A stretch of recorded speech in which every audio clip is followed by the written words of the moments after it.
Luzon, Visayas, Mindanao at buong mundo. Ngayon ay Biyernes, January 10, 2025.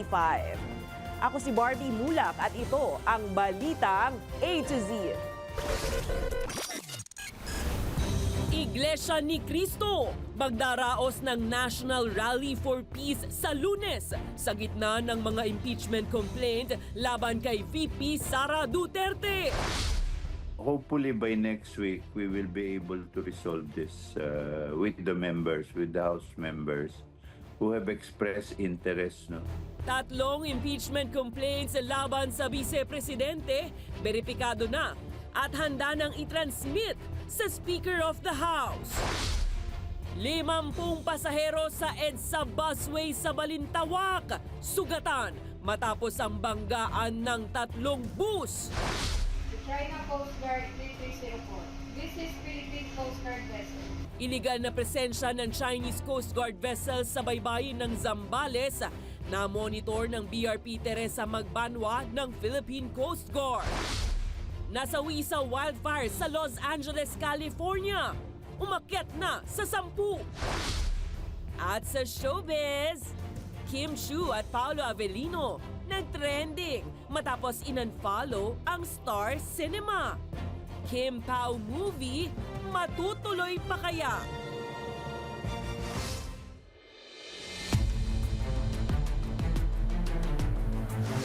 Magandang gabi, pambungad sa ating newscast. Bigla ang long weekend ang schedule para sa mga taga-Pasay at Maynila dahil kinansela na ang pasok sa dalawang lungsod sa Lunes. Ito'y dahil sa inaasahang dagsa ng mga taong dadalo sa buong araw na rally ng Iglesia ni Cristo. Narito ang ating balitang A to Z.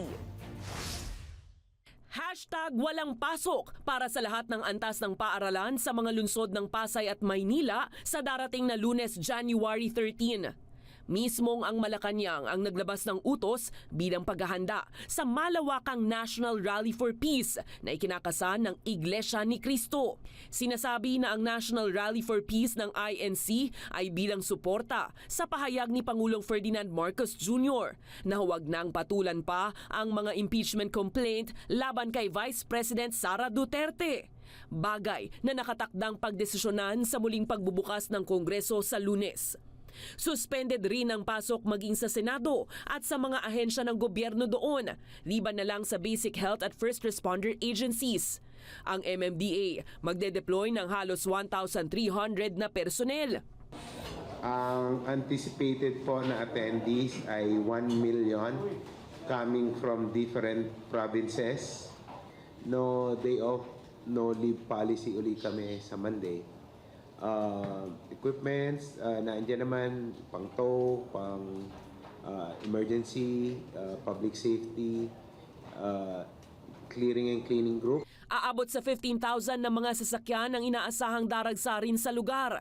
Pero paalala ng MMDA, single lane parking lang ang papayagan sa mga piling daanan. Ayon pa sa ahensya, nilinaw ng organizers ng rally sa Quirino Grandstand na ito ay para sa kapayapaan at hindi pamumulitika.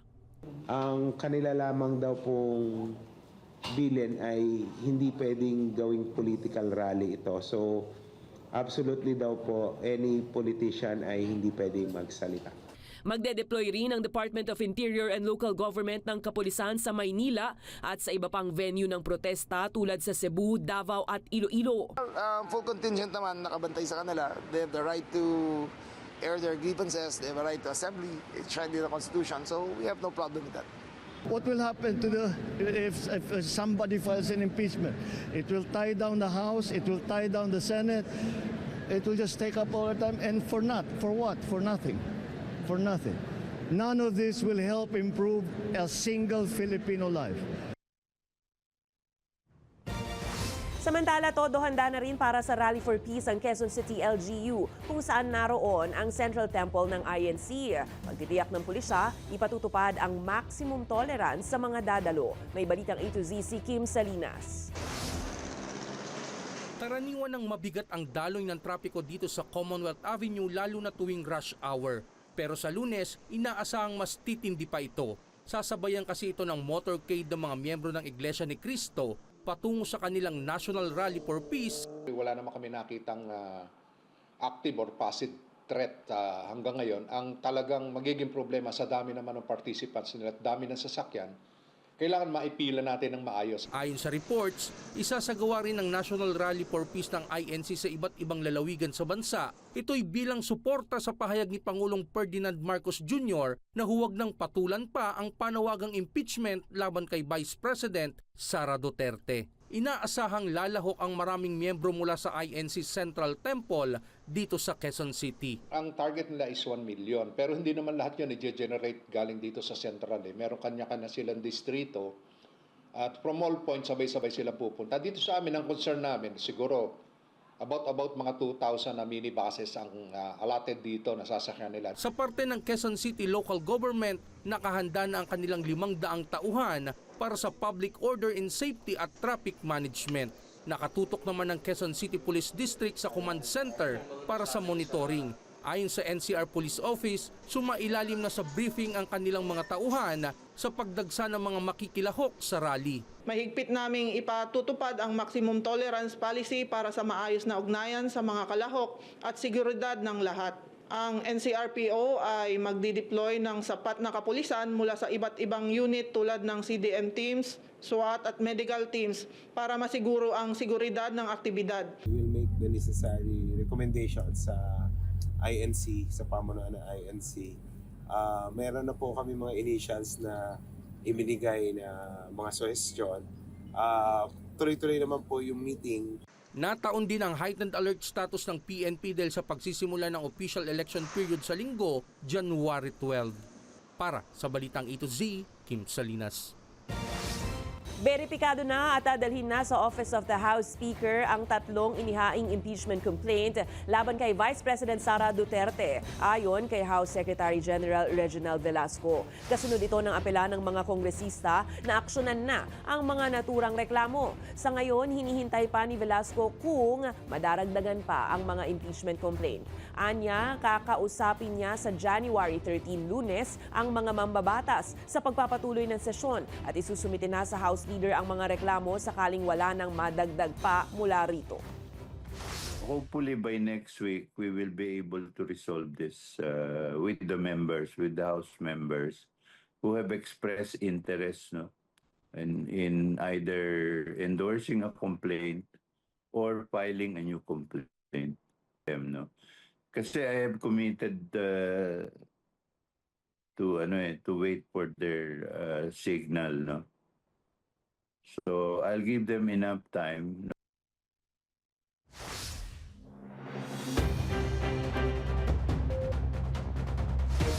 Time out muna sa mga gustong magluto ng sinigang o ginisa na maraming kamatis dahil mataas pa rin ang bentahan nito sa merkado. Ayon sa ilang vendor sa Maynila, kung dati-rati nasa 70 pesos hanggang 100 piso ang kada kilo ng kamatis, ngayon umaabot pa rin ito sa hanggang 400 pesos kada kilo. Katumbas yan ng nasa 15 pesos kada piraso.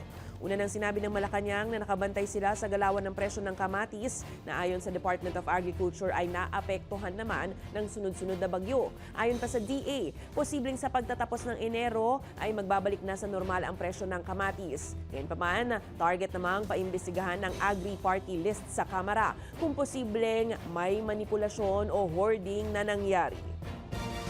Simula Enero 20, itatakda ng Department of Agriculture ang maximum suggested retail price ng imported na bigas sa 58 pesos kada kilo. Ayon kay Agriculture Secretary Francisco P. Laurel Jr., resulta ang presyo ng konsultasyon sa importers, retailers at iba pang stakeholders kasama ang mga ahensya ng gobyerno maging law enforcement.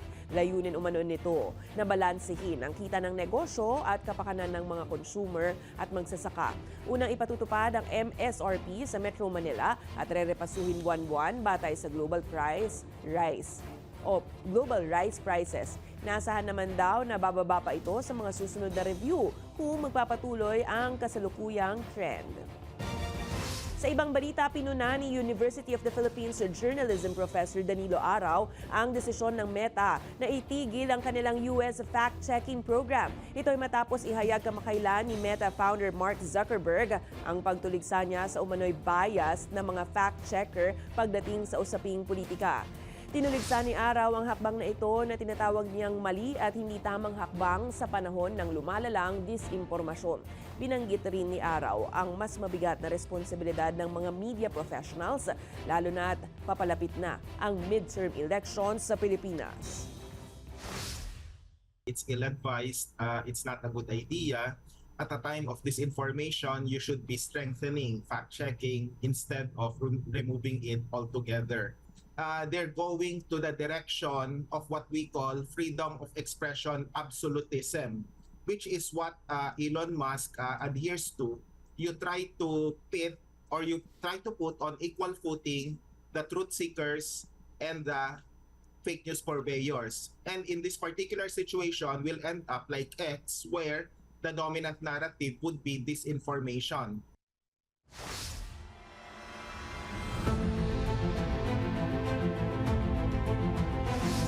Nag-deploy ng bagong Coast Guard vessel ang People's Republic of China sa baybayin ng Zambales nitong January 9 para umano'y i-normalize at magmukhang lehitimo ang kanilang iligal na presensya sa West Philippine Sea. Ayon sa Philippine Coast Guard, pinalitan ng China Coast Guard vessel na may bow number 3304 ang CCG-3103 na ipinalit naman sa monster vessel CCG-5901 na siyang umalis noong January 8. Agad na ipinadala naman ng Pilipinas ang VRP Teresa Magbanwa para bantayan ang iligal na presensya ng barko ng China.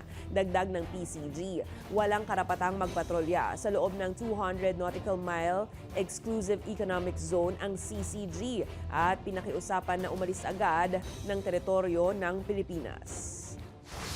The China Coast Guard 3304. This is Philippine Coast Guard vessel.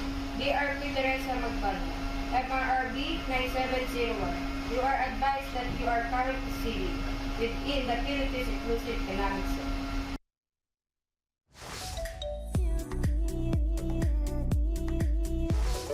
Hope on the stage dahil muling bibisita sa bansa ang BTS star na si J-Hope para sa kanyang two-night concert na gaganapin sa Mall of Asia Arena sa darating na Abril. Ang nakaka-excite na balitang yan, kumpirmado mismo ng kanyang talent agency sa X na Big Hit Music.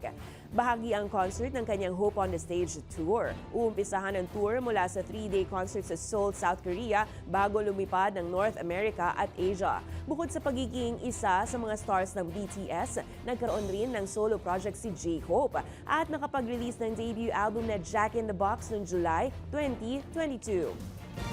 Susunod, mga bagong health packages inulunsad ng PhilHealth, ilang benepisyo mas palalawakan pa. At ama at iba pang kapamilya ng dating death row convict na si Mary Jane Veloso, personal na nagtungo sa Malacanang upang ihatid ang birthday wish nito kay Pangulong Marcos. Abangan ang kumpletong ulat sa pagbabalik ng Balitang A to Z.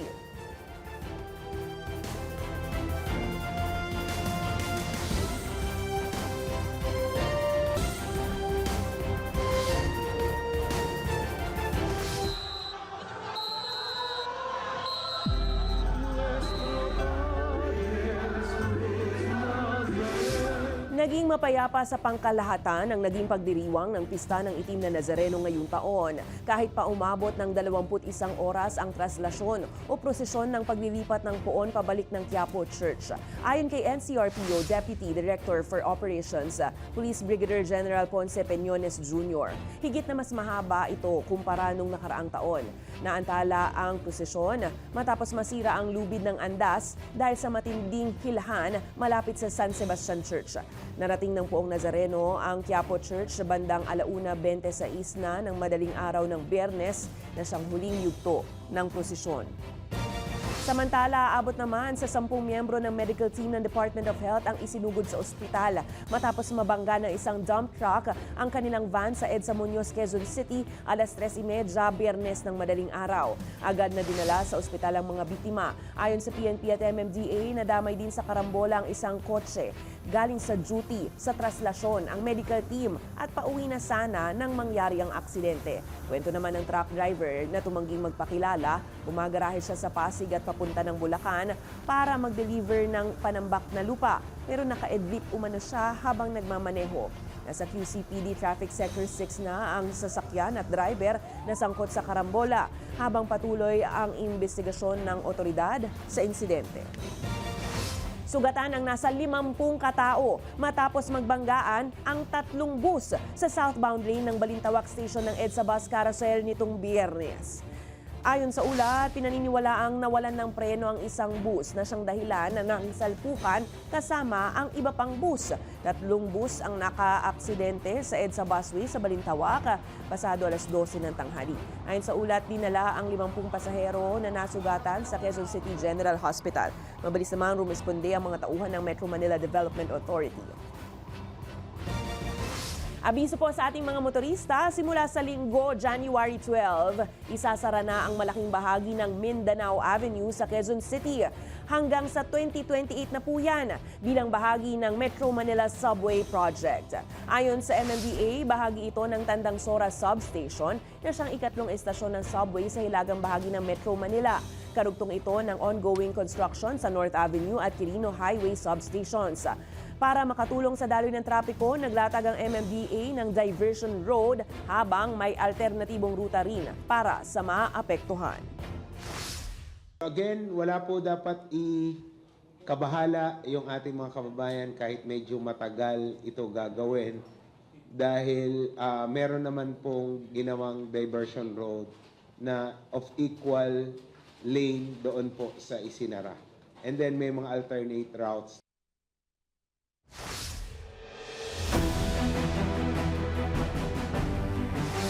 Inilunsad ng Philippine Health Insurance Corporation ngayong Biyernes ang 6 na bagong health benefits at karagdagang 50% increase sa iba pang benepisyo. Tiniyak din ng PhilHealth na hindi magkukulang ang kanilang pondo para maserbisyohan ang kanilang mga miyembro. Ang balitang A to Z mula kay Naomi Almohano.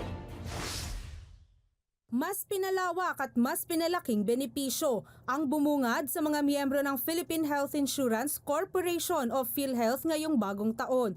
May 6 na bago at mas pinalawak na health packages kasi ang ibibigay sa mga benepisyaryo na inilunsad ng PhilHealth ngayong unang buwan ng taon. Kabilang dyan ang benepisyo sa heart diseases, peritoneal dialysis, kidney transplantation na ngayon aabot na sa 800,000 pesos hanggang 2 milyong pisong benepisyo mula sa dating 600,000 pesos. Oral health services, outpatient emergency care benefits at ang 50% adjustment sa mga case rate packages mula sa 30% lamang noong 2024. Our goal is to alleviate financial strain on Filipino patients and ensure timely access to life-saving services from hospitalization, diagnostic tests, and procedures. Nasa halos 9,000 karamdaman ang sakop ng 50% increase sa benepisyo, gaya ng gastroenteritis na mula sa 7,800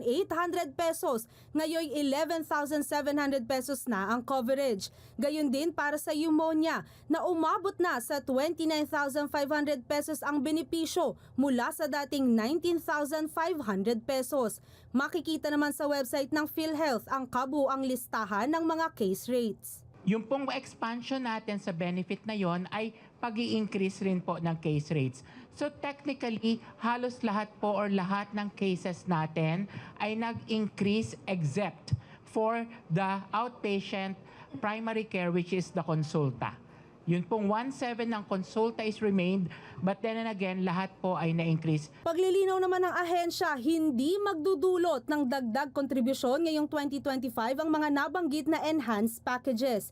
Tiniyak din ng PhilHealth na kakayanin ng kanilang pondo ang mga karagdagang benepisyo. Despite the zero subsidy po, hindi maapektuhan yung benefit packages ng PhilHealth. In fact, madadagdagan pa po yan at we can assure you na tuloy-tuloy po ang serbisyo at sa mga increases ng mga benepisyo ng PhilHealth. Sapat po ang pondo ng PhilHealth for year 2025 para po babayaran ang ating mga health facilities that providing the health care services sa ating mga miyembro. Sinigurado rin ng PhilHealth sa publiko na mas magiging mabilis ang claims processing o ang pagbayad ng ahensya sa mga serbisyong ina-avail ng mga pasyente sa mga ospital. Kung makikita po natin sa year 2025 operation, ma'am, as of December 31, 85% of the total claims submitted to us bayad kaagad.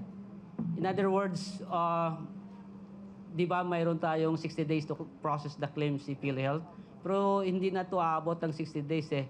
Gayunpaman, umaasa ang publiko at ang ahensya na sa tulong ng mga benepisyong ito, mababawasan na kahit papaano ang ilang mga out-of-pocket expenses o iyong sariling gastos pang pa-ospital ng mga pasyente.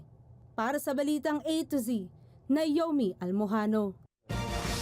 Pinagpapaliwanag ni Interior Secretary John Vic Remulla ang LGU ng Parañaque City para malaman ang totoong nangyari patungkol sa kumpanyang tila nag-e-exist pa rin na pogo operation na ni-raid sa Barangay Tambo. Naaresto ng Bureau of Immigration nitong Miyerkules ang mahigit 400 foreign nationals na karamihan ay Chinese. At ayon sa ulat, 2 palapag ng kumpanya na puno ng computers ang natagpuan at matagal nang binabantayan ng IACT o IACAT ang umano'y nagpapatuloy na operasyon nito. Sinabi rin ni Remulla na obligasyon ng mga LGU na inspeksyonin ang mga negosyo sa kanilang lugar bago ang business permit renewal. Maglalabas din ang DILG ng utos sa mga mayor na maghain ng monthly report na magpapatunay na pogo-free na ang kanilang nasasakupan. Tiniyak naman ng immigration na may immediate deportation para sa mga naarestong dayuhan. Pero mensahe ito sa lahat ng mga LCE. Tibayin niyo ang trabaho niyo, usayin niyo ang trabaho niyo, siguraduhin niyo, inspeksyon niyo lahat ng mga building kasi kayo rin ang mananagot kung mahuli namin na pinasok niyo pala building at hindi niyo ni-report sa amin. Binigyan ng palugit ng Department of Justice si suspended mayor ng Porac, Pampanga na si Jaime Capil kaugnay sa graft complaint ng PAOK at Philippine National Police. Ayon sa DOJ, hanggang January 29 ang deadline para maghain si Capil ng counter affidavit. Ayon naman sa kanyang abogado na si Attorney Sos Sian, humiling sila ng extension dahil sa dami ng mga dokumento at kawalan ng counsel para sa ilang respondents. Noong Oktubre, isinampa ang reklamo laban kay Capil at ilang opisyal ng lokal na pamahalaan dahil sa pagbibigay ng business permit sa Pogo Hub na Lucky South 99 sa kabila ng problema sa mga dokumento nito. Kami naninindigan po na kami walang ginawang hindi tama. Kami po ay sumunod sa proseso po ng batas. Sa iba pang balita, personal na nagtungo sa Malacanang ang ama at iba pang kapamilya ni Mary Jane Veloso upang ihatid ang birthday wish ng dating death row convict sa pagdiriwang ng kanyang ika-40 taong kaarawan.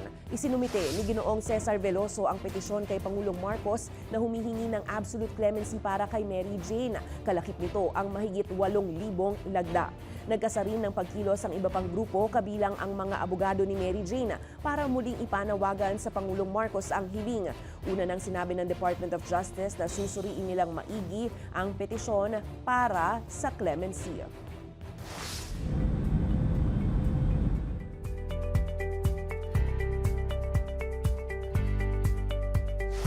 Hindi bababa sa 10 katao na ang nasawi sa malakihang wildfire sa Los Angeles, California, USA na nagpapatuloy pa rin ngayon.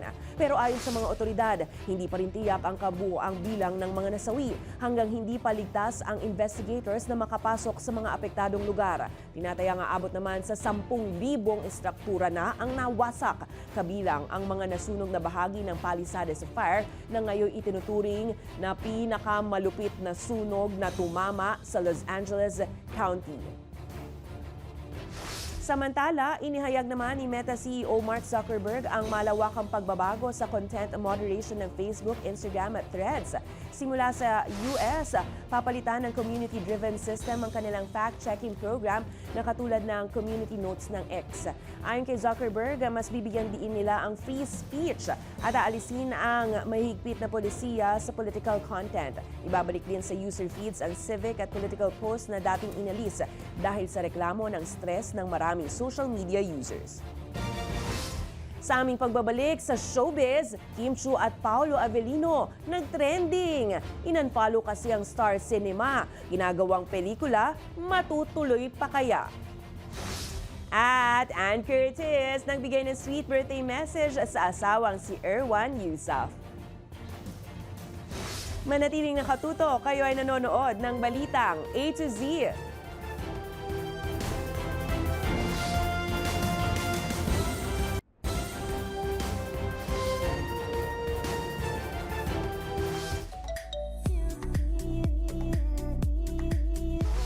Trending ngayon ang tambalang Kim Chiu at Paolo Avellino dahil sa pag-unfollow umano nila sa film production company na Star Cinema. Bakit kaya? At Ann Curtis may sweet birthday message sa asawang si Erwan Yusuf. Makichika sa Balitang A to Z Showbiz ni Lane Garcia. Hot topic ngayon sa social media ang issue umano sa pagitan ni Kim Chiu, Paolo Avellino at Star Cinema. Dahilan para mag-trending sa X ang Kim Pao. Ito'y matapos mapansin ng marami na in-unfollow sa Instagram ng tambalang Kim Pao, ang nasabing film production company ng Kapamilya Network. Tila nag-alala naman ng fans at netizens na baka maudlot ang upcoming movie ng dalawa na pinamagatang My Love Will Make You Disappear na nakatakda sanang i-release sa darating na Pebrero. May mga ugong-ugong kasi na baka ma-move ito sa second quarter ng taon. Nakadagdag rin sa umiinit na intriga ang tila cryptic post ni Paolo Avellino sa X kung saan sinabi nito na ma-experience nga na hindi tumapos ng pelikula with emoji laugh. Sa kabila ng diskusyon, nagpakita naman ng suporta ang fans ni Kim at Paolo. Matuloy pa kaya ang pelikula? Wala pa namang opisyal na pahayag ang Star Cinema hinggil dito. Samantala, nagbigay ng heartfelt message ang TV host, actress at nag-iisang diyosa Ann Curtis sa kanyang asawang si Erwan Yusuf. Sa Instagram, ibinahagi ni Ann ang kanyang very sweet birthday message para kay Erwan. Kalaki pang ilang litrato nilang pamilya. Matatanda ang taong 2019 nang kinasal si Ann kay Erwan at nagkaroon ng isang supling na si Dalia Amelie. Happy birthday, Erwan! Para sa Balitang A to Z Showbiz, Lane Garcia.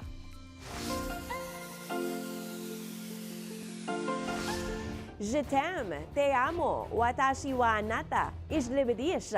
Iba-ibang lengguwahe, paano sabihin ang mga salitang I love you o mahal kita. Pero ang isang ito, idinaan po sa kanta. Panoorin ang nakaka-GV na video.